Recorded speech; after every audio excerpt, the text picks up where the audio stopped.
First चॅप्टरमधला second जो point आहे तो circular motion and centripetal force आहे पॉईंट.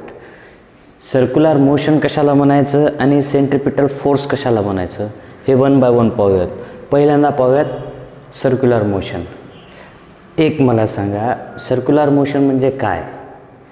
गोल फिरणं यालाच सर्क्युलर मोशन म्हणू शकतो का स्वतःभोवती असं गोल फिरत राहणं?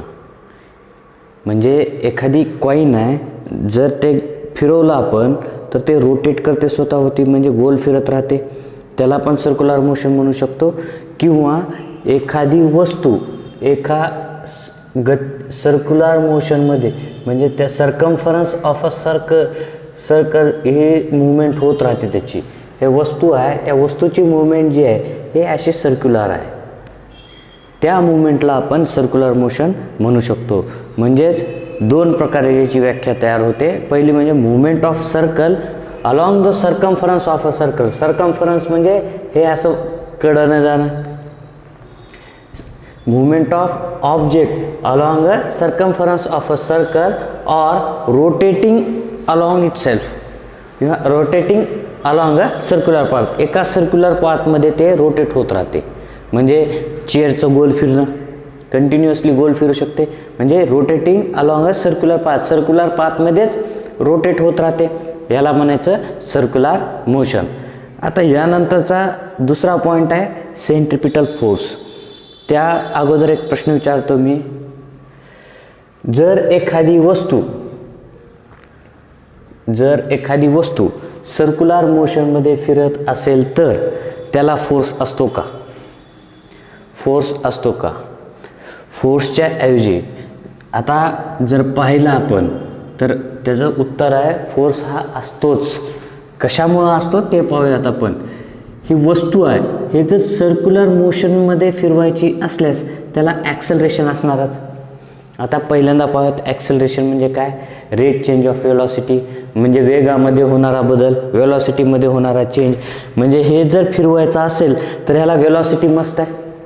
म्हणजे हे वस्तू, आता ही गाडी आहे, हे फोर व्हीलर गाडी आहे, याला जर गोल फिरवायचं असेल तर ह्याला वेलॉसिटी पाहिजे.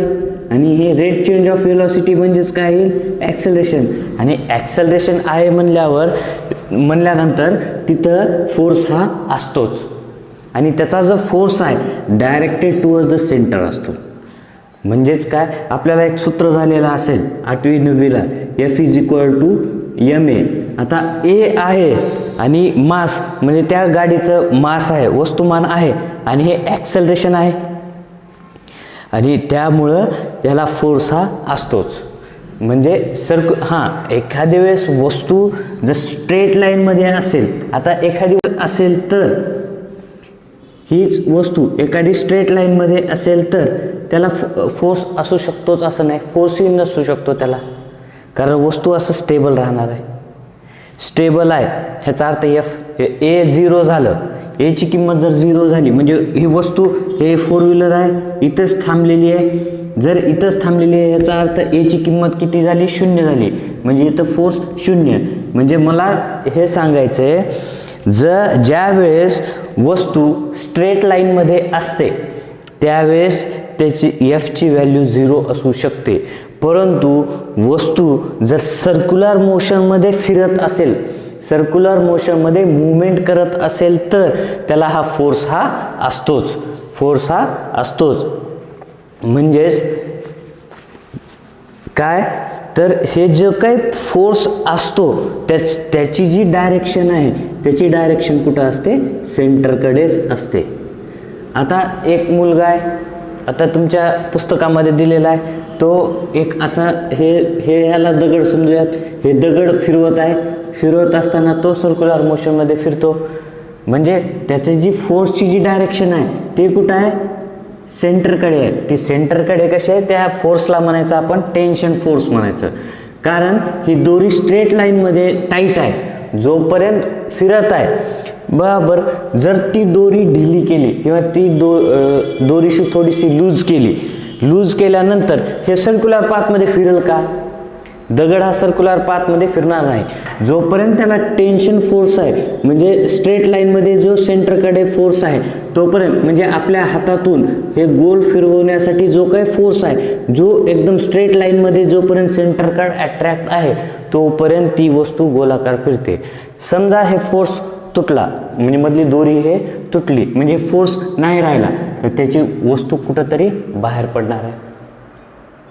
म्हणजे ही जी सर्क्युलर पाथमध्ये दिसण्याची जी डायरेक्शन आहे ती कशामुळं सर्क्युलर मोशनमध्ये आहे, तर ह्या टेन्शन फोर्समुळं किंवा ह्या फोर्समुळं त्याची डायरेक्शन ही सर्क्युलर आहे.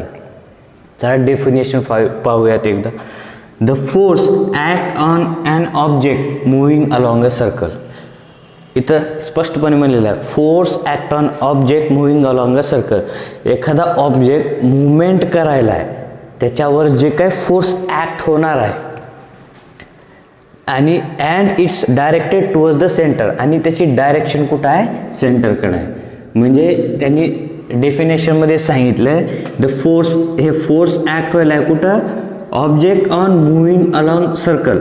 जे सर्क्युलर मोशनमध्ये मूव्ह करणारा जो काही ऑब्जेक्ट आहे त्याच्यावर जो काही फोर्स अप्लायड होणार आहे आणि त्याची डायरेक्शन कुठं आहे, तर सेंटरकडे डायरेक्शन आहे, इज कॉल्ड सेंट्रिपिटल फोर्स. याच फोर्सला काय म्हणायचं, सेंट्रिपिटल फोर्स. आणखी एकदा पाहूया डेफिनेशन.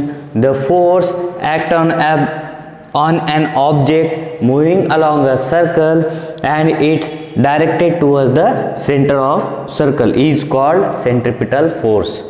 हे झाला centripetal force.